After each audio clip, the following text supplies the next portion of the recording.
कहानी की शुरुआत कुछ अमेरिकन फौजियों के साथ होती है जो दुश्मन के इलाके में घुसकर एक खतरनाक मिशन पर निकले थे।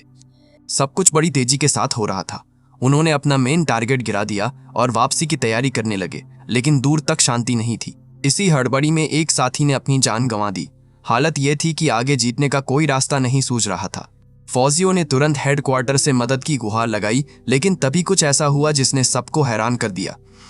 आसमान में अचानक से एक लाल रंग की तेज रोशनी फैली और उसके साथ ही एक अजीब सी मशीन दिखने लगी। सबकी आंखें खुली की खुली रह गईं। जरा सी देर में उस मशीन ने एक जोरदार हमला किया और सारे दुश्मनों को वही खत्म कर दिया। देखते ही देखते आसमान सफेद रंग में बदल गया और जबरदस्त बिजली कड़कने लगी। बिजली इतनी तेज थी कि उसने फौजियों को अपनी तरफ खींचना शुरू कर दिया। इसके बाद एलियंस वहां आ थमके और फौजियों पर अलग अलग तरह के एक्सपेरिमेंट शुरू कर दिए। इन प्रयोगों के दौरान फौजियों को अपनी पुरानी जिंदगी की झलकियां दिखने लगीं। जंग के वे सारे मंजर जो शायद कब के बीत गए थे। कुछ वक्त के लिए पूरी टीम को बर्फ में जमा दिया गया। जैसे ही मशीन बंद हुई, सब एक एक कर बर्फ से बाहर आ गए। किसी को समझ में नहीं आ रहा था अभी हुआ क्या। शरीर में जमा कोई अजीब सा लिक्विड उन्होंने उल्टी करके निकाल दिया, क्योंकि जैक्स ने कह दिया था इससे जान बच सकती है। ये बात उसे खुद कैसे पता थी, ये भी कोई नहीं जानता था। माहौल अजनबी था।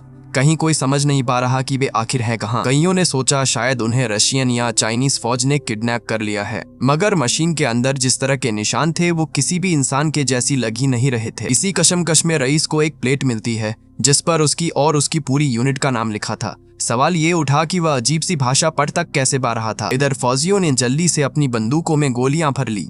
अभी सबको वही आखिरी लड़ाई याद आ रही थी जब उनके लीडर कैली ने बोला, दुश्मन हमें ढूंढे, इससे पहले हमें यहाँ से निकलना पड़ेगा। बाहर निकलते वक्त उन्हें एक भारी सा दरवाजा दिखा जिसे कई बार बटन दबाने के बाद भी कोई असर नहीं हुआ, तो सभी ने मिलकर ताकत लगाई और दरवाजा खोल भी डाला। आगे चलते चलते एक और दरवाजा मिलता है जो बिल्कुल बंद पड़ा था।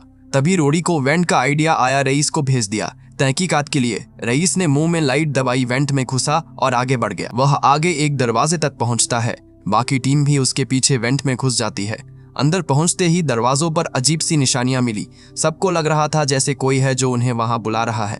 माहौल बिल्कुल भूल भुलैया सा था, कहीं छुपे जाल, कहीं बेतुके रास्ते। फौजियों को लगने लगा कि वो पानी के नीचे किसी जेल में फंस चुके हैं। अचानक अजीब अजीब आवाजें सुनाई देने लगी, जिसे सुनकर सब और गहराई में जांच करने निकले। आगे बढ़ते ही खून के धब्बे दिखे, मतलब यह खतरा बिल्कुल सामने था। आगे जाकर थोड़ी धुंध और लाशें मिली, उनके सर गायब थे।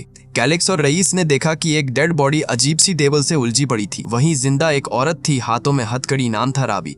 कोई उसकी भाषा समझ नहीं पा रहा था। फौजियों ने एक लीवर खींचा ताकि राबी को छुड़ा पाए। उसी वक्त अचानक एक भयानक एलियन गिट्स के सामने आ गया और जानलेवा हमले करने लगा। नैश ने एक अजीब सा हथियार ढूंढ निकाला, लेकिन गोलियों का एलियन पर कोई खास असर नहीं हो रहा था।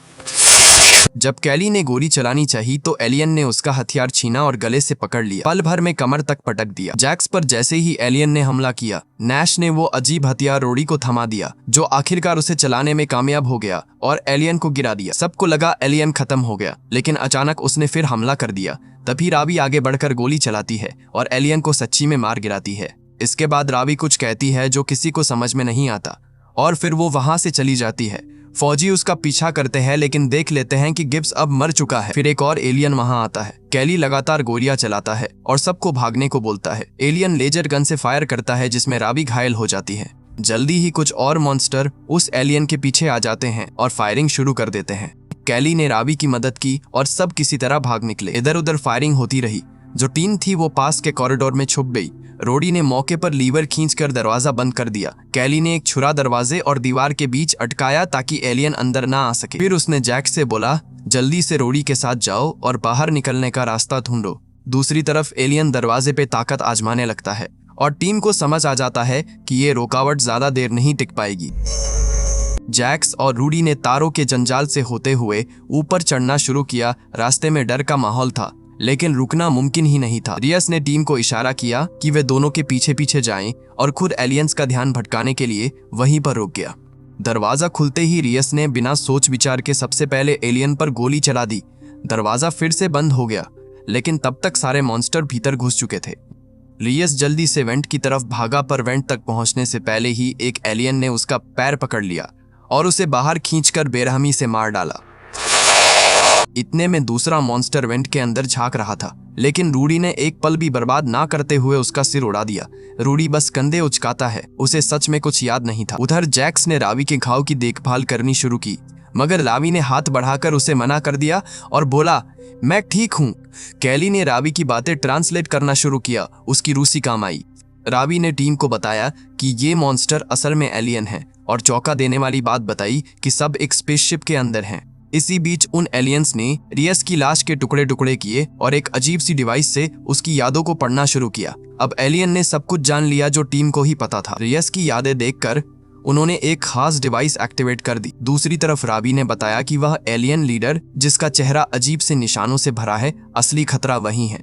उसने ये भी बताया कि यहाँ की दीवारों में हर जगह मोशन सेंसर लगे हैं और ये एलियन सिर्फ अपने मजे के लिए शिकार खेलते हैं। अगले कमरे में टीम एक पोल के पास पहुंची जो बेहद गहरी खाई के ऊपर था। उसके चारों तरफ हजारों लाइटें चमक रही थीं। जैक्स को गौर से देखने पर समझ आया कि ये लाइटें बल्ब नहीं बल्कि कैप्सूल हैं और हर कैप्सूल के अंदर किसी इंसान का शरीर कैद है। रावी ने इन्हें स्लीपर्स कहा और कहा, हमें जल्दी आगे बढ़ना होगा, वक्त नहीं है। टीम थोड़ी देर बाद एक हैंगर जैसे कमरे में पहुंची। वहां ढेर सारे कंटेनर पड़े थे। रावी ने बताया कि इन कंटेनरों में वो सब सामान है जो एलियंस धरती से उठा लाए हैं। कैली को उसकी बात सही लगी, बोली, अब लड़ना ही होगा। तभी जैक सामने आ गया। उसने कहा, मैं देखता हूं कि वे कहां हैं, और मॉलवे में जाकर गाना गाने लगा ताकि एलियंस का ध्यान उसकी ओर जाए। एलियंस जैसे ही उसकी आवाज की ओर बढ़े, जैक्स ने गोलियां चला दी। कुछ देर तक फायरिंग हुई, फिर टीम भाग निकली ताकि एलियंस उनका पीछा करें। जैक्स कई बार पीछे मुड़कर गोली चला देता, मगर एलियंस पर कोई फर्क नहीं पड़ा। वे अब और गुस्से में आ गए। टीम किसी तरह हैंगर पहुंची और जैक्स ने एलियंस का पीछा करवाकर उन्हें फंसा लिया। जैसे ही वे भीतर आए, नाश ने एक एलियन के सिर में स्नाइपर से सटीक गोली मारी। टीम ने चारों तरफ से एलियंस पर धावा बोल दिया। एक एक करके एलियंस गिरते चले गए, लेकिन ये जीत ज्यादा देर टिक नहीं पाई। रावी को कुछ अजीब सा महसूस हुआ, बोली, ये सब कुछ ज्यादा ही आसान था। उसकी बात सही निकली। 2 मिनट भी ना बीते कि कई एलियंस फिर से हैंगर में घुस आए। टीम ने तुरंत फायरिंग शुरू की, लेकिन अब की बार एलियंस के पास ऐसी शील्ड थी कि नैश की एक भी गोली टारगेट पर नहीं लगी। जल्दी जल्दी भागते हुए नैश एक एक करके कंटेनर्स पर चढ़ता गया, जिससे वो टीम से बिछड़ गया। बाकी सब एक दरवाजे की तरफ दौड़े, लेकिन उस वक्त जैक्स की पीठ में गोली लग गई। वो वहीं ढेर हो गया। नैश ने चीखते हुए गुस्से में उस एलियन के सिर में गोली दाग दी। बचे हुए 4 लोग किसी तरह हैंगर से निकले और एक कॉरिडोर में छिप गए। वहां से भी वे फायरिंग करते रहे और जल्दी ही रावी ने एक हैंडल तलाश लिया जिससे वो दरवाजा बंद कर पाई। बाहर से दूसरे एलियंस आ रहे थे, कोई रास्ता नहीं था, तो टीम ने जल्द से जल्द वहां से निकलने का फैसला कर लिया। अब सब एक टनल से स्लाइड करके नीचे गिर पड़े। वहां पहुंचकर देखा तो एक पूल मिला जिसमें हड्डियां और सड़ी गली लाशें पड़ी थीं। बदबू इतनी भयंकर थी कि सबको उल्टी होने लगी। इतने में ऊपर से किसी की आवाज सुनाई दी। रावी ने ऊपर देखा तो उसकी माँ आल्या थी। आन्या ने जल्दी से रस्सी नीचे फेंकी। रावी ऊपर चढ़ गई और माँ बेटी गले लग गईं। बाकी टीम भी रस्सी से ऊपर पहुंची। कैली ने आन्या की यूनिफॉर्म देखकर पहचान लिया कि वो रूसी फौजी है। आलिया सबको सेंसर से बचाते बचाते कॉरिडोर के रास्ते से ले गई। वहां उसने फर्श में लगे हैच की ओर इशारा किया। सब नीचे बेसमेंट में उतर गए और आलिया ने दरवाजा लॉक कर दिया। फिर बोली, मुझे याद ही नहीं कि मैं कब यहाँ आई, पर 30 साल तो यहीं बीत गए।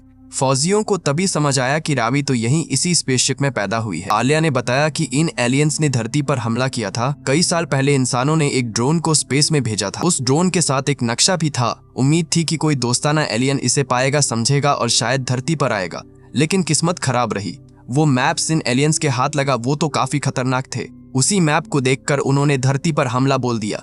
उनका पहला हमला चालाकी भरा था। सबसे पहले उन्होंने दुनिया के टॉप मिलिट्री रणनीतिकारों को उठा लिया।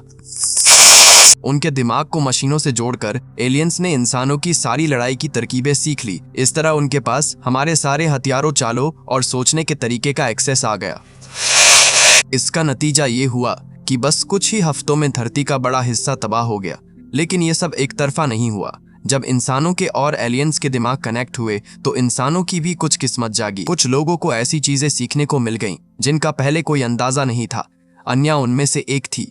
उसके अंदर ऐसी ताकत आ गई जिससे वो दूर से एलियंस को सुन और समझ सकती थी। ठीक उनके जहाज के अंदर क्या बात हो रही है वो भी उसे पता चलने लगा। और तब अन्या ने देखा कि एलियंस अपनी स्पेसशिप को रिपेयर करने में लगे थे। अगर वे अपने जहाज को ठीक कर लेते या अपने प्लेनेट से बात कर पाते तो उनका पूरा झुंड धरती पर टूट पड़ता। इसलिए अब रुकने का कोई चांस नहीं था। इससे पहले कि वो और भी मदद बुला ले, कुछ करना ही था। रा के पिता ने भी किसी जमाने में इसी मिशन के दौरान रिएक्टर को खराब कर दिया था, जिससे सिस्टम फेल हो गया और उनकी टीम की अचानक नींद खुल गई थी। लेकिन उस बड़े मिशन में पूरी टीम खत्म हो गई थी, इसलिए अन्या को बाकी बचे हुए लोगों की मदद चाहिए थी। अब भागना बेकार था। टीम ने ठान लिया कि अब तो लड़ना ही पड़ेगा, चाहे जो हो। वो सब अन्या के साथ जुटकर एक रणनीति बनाने लगे। उन्हें लग रहा था कि इस जहाज में अब महज 2-4 एलियंस बचे हैं। उनका कमांड सेंटर सबसे ऊपर, जहां सिक्योरिटी सबसे टाइट थी। वेंटिलेशन सिस्टम के रास्ते वहां पहुंचा तो जा सकता था, लेकिन रिस्क ये था कि एलियंस को पता चल जाता कि कोई आ रहा है। शुक्र है अन्ना के पास कुछ बम थे। सब लोग वेंट से रेंगते हुए धीरे धीरे टॉप डेक तक पहुंच गए। अब ये प्लान बना कि रूडी और कैली एलियंस का ध्यान भटकाएंगे और बाकी बचे लोग, नैश, अन्या और बाकी महिलाएं, टारगेट्स पर बम फिट करेंगे। अन्या ने कैली को एक स्पेशल चीज दी, कुछ चुराया हुआ, जिससे वो अपने लिए सुरक्षित शील्ड बना सके। टीम 2 हिस्सों में बंट गई। नैश की टीम कमांड सेंटर के ऊपर की बालकनी तक पहुंच गई, जहां से एलियन गार्ड साफ दिख रहे थे। दूसरी तरफ कैली और रोडी कॉरिडोर से होकर जा रहे थे। रास्ते में उन्होंने खून से सना हुआ एक सेंसर देखा और दूसरा सेंसर ढूंढने लगे। उसी वक्त एलियंस को इस सेंसर का सिग्नल मिल गया। कैली ने जानबूझकर सेंसर पे गोली चला दी। अब एलियंस और भड़क गए। सारे कमांड सेंटर के गार्ड्स को बुला लिया गया। इसका फायदा टीम नैश को मिला। गार्ड्स के हटते ही बाकी लोग फटाफट बम सेट करने लगे। कैली और रूडी छुपे हुए थे, तभी वहां गार्ड्स की आहट आई। दोनों ने चुपचाप सही पल का इंतजार किया और फिर अचानक आगे बढ़कर गार्ड्स पर अटैक कर दिया। जल्दी ही और गार्ड्स भी पहुंच गए। शूटिंग तेज हो गई। कैली ने अपनी शील्ड एक्टिव की, जिससे दोनों थोड़ी देर के लिए बच गए। एक एलियन अपने साथी के साथ शील्ड लेकर आगे बढ़ा और कैली रूडी को पीछे हटना पड़ा। मजबूरन दोनों को दूसरे कॉरिडोर में जाकर छुपना पड़ा। इसी बीच एक एलियन के डिवाइस पर कोई सिग्नल आया और उसने अपनी आधी टीम को दूसरी दिशा में भेज दिया। उधर अन्या को एलियंस के आने की आवाज सुनाई पड़ी। कैली और रोडी ने अन्या को वॉकी टॉकी पर चेतावनी दी, लेकिन खुद वे बुरी तरह फंस चुके थे। जैसे ही कैली ने दरवाजा पार किया, रोडी ने उसका दरवाजा बंद कर दिया। तुम जाओ, इन्हें मैं रोकूंगा, कहकर रोडी अपनी गन से जमकर फायरिंग करता रहा जब तक उसके हथियार में गोली थी। जब गोलियां खत्म हो गईं, तो उसने बंदूक निकाली और सीधे एक एलियन के पास चला गया। एलियन ने उसे पकड़कर शील्ड के पार फेंका। रोडी दीवार से टकरा गया, लेकिन उसने एलियन के एकदम पास जाकर 2 ग्रेनेड नीचे गिरा दिए। धमाका इतना जबरदस्त था कि वो और उसके आसपास के सारे एलियन मारे गए। अब कमांड रूम में नैश और बाकी बचे लोग थे। एलियंस की दूसरी टीम वहां पहुंच गई। इंसानों ने भरपूर फायरिंग करके कुछ एलियंस गिरा दिए, लेकिन कुछ ही देर में नए एलियंस पहुंच गए, वो भी कई शील्ड्स के साथ। तभी एक बड़ा सा एलियन फायरिंग करता हुआ आया और उसने अन्या को घायल कर दिया। ये देखकर राबी चिल्ला पड़ी। नैश और उसकी माँ को अन्या को वहां से जबरदस्ती खींचकर ले जाना पड़ा। आखिरी मौके में भी जब अन्या की सांसें टूट रही थी, उसने बम का रिमोट निकाल लिया। राबी समझ गई कि अब बचाव मुश्किल है। एक के बाद एक बम फटा और पूरे कंट्रोल रूम, रिएक्टर एरिया और उसके आसपास के सारे एलियंस का सफाया हो गया। कॉरिडोर में नैश को दिखा कि और एलियंस आ रहे हैं। उसने राबी को एक हैच में छुपा दिया और खुद बाहर जाकर एलियंस का ध्यान भटकाने के लिए जोर जोर से शोर मचाने लगा। एलियंस अब नैश के पीछे भागने लगे। किसी को अंदाजा ही नहीं था कि राबी वहां छुपी हुई है। भागते भागते नैश एक ऐसी जगह पहुंच गया जहां आगे कोई रास्ता ही नहीं बचा था। एलियंस ने चारों तरफ से घेर लिया था, मगर नैश ने हार नहीं मानी। अंदर ही अंदर घबराहट थी, पर मरने का बिल्कुल मन नहीं था। उसने और भी जोर से फायरिंग शुरू कर दी। गोलियों की आवाज में सब कुछ डूब गया। जब चारों ओर सन्नाटा छा गया, तो राबी धीरे धीरे छुपने की जगह से बाहर निकली, सोच रही थी अब सब खत्म हो गया। उसी वक्त अचानक उसकी नजर पड़ी। एक एलियन ठीक उसके पीछे था।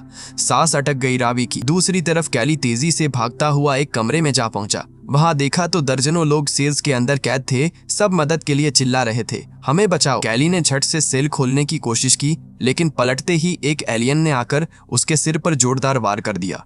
कैली वहीं गिर पड़ा, होश खो बैठा।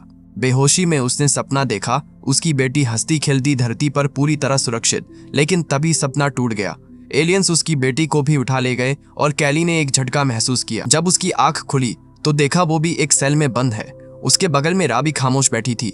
राबी ने ठंडी आवाज में बताया कि बाकी सब लोग मारे गए हैं, बस वही दोनों बचे हैं। उनके डर को और गहरा बनाते हुए एक एलियन दरवाजे से अंदर आया। उसने कैली को गले से पकड़कर दीवार से टकरा दिया और घसीटते हुए एक अजीब सी मेटल टेबल तक ले गया, जहां कैली को उल्टा लटका दिया। एलियन ने एक चमकती हुई ब्लेड निकाली। उसकी नीयत साफ थी। तभी कमरे में हल्की सी आवाज गूंजी। नैश उसी टेबल के नीचे छुपा हुआ था। उसने फौरन अपनी आखिरी गोली एलियन के सीने में उतार दी। एलियन ढेर हो गया। जल्दी जल्दी नैश और कैली वहां से भागे। जितने एलियन रास्ते में आए सबको उड़ा डाला। आखिरकार वे उस जेल तक पहुंचे जहां इंसानों को बंदी बना रखा था। कैली ने दरवाजे खोल दिए और लोगों को बाहर आने का इशारा किया। वो पल राहत भरा था, मानो मरुभूमि में अचानक पानी का सोता फूट पड़ा हो। लेकिन राहत ज्यादा देर टिक ना सकी। भारी कदमों की आवाज और इनके सामने अचानक ढेर सारे मॉन्स्टर आ गए। नैश ने अपनी लेजर गन से ताबड़तोड़ फायरिंग की सबको संभाल लिया। बाकी बची खुची टोली दरवाजे के पास पहुंची और राबी के साथ फौजी भाग गए, लेकिन एलियंस उनके पीछे पीछे आते रहे। अब सब एक दीवार के पीछे छुप गए, गोलियां खत्म होने के कगार पर थीं। नैश ने बेल्ट से ग्रेनेड निकाले। कैली ने फौरन दरवाजा बंद कर दिया ताकि धमाके की लपटें अंदर ही रहें। धमाका हुआ, दीवार हिल गई। नैश पास के दरवाजे के पास बैठ गया, थोड़ी राहत की सांस ली, जीप महसूस की, लेकिन वह खुशी जल्दी ही तबाह हो गई। अचानक एक तेज ब्लेड ने उसका सीना चीर डाला। कमरे के अंदर एलियन लीडर घुस आया था, आंखों में जुनून और हाथों में हथियार। कैली ने रावी को भाग जाने का इशारा किया और खुद एलियन का ध्यान अपनी तरफ खींच लिया। एक जबरदस्त फाइट शुरू हो गई। ब्लेडें टकराई। एलियन ने कैली को बार बार गिराया, छत से दे मारा, शील्ड से ढकेला। आखिरकार एलियन ने तलवार उठाकर कैली का पीछा किया, पर ऐन वक्त पर कैली ने फुर्ती दिखाते हुए दरवाजा बंद कर दिया। एलियन फंस गया और उसके शरीर के 2 टुकड़े हो गए। अब लड़ाई खत्म होने लगी। कैली और रावी बाहर निकलने के रास्ते पर भागे। जैसे ही वो बाहर पहुंचे, जो देखा उसने दोनों का दिल दहला दिया। धरती पूरी तरह से बर्बाद हो चुकी थी, चारों तरफ राख और गहराती मायूसी थी। लेकिन उसके बावजूद जिंदा बचने की जिद उनकी आंखों में चमक रही थी, मानो सब कुछ खत्म नहीं हुआ, अभी उम्मीद बाकी है।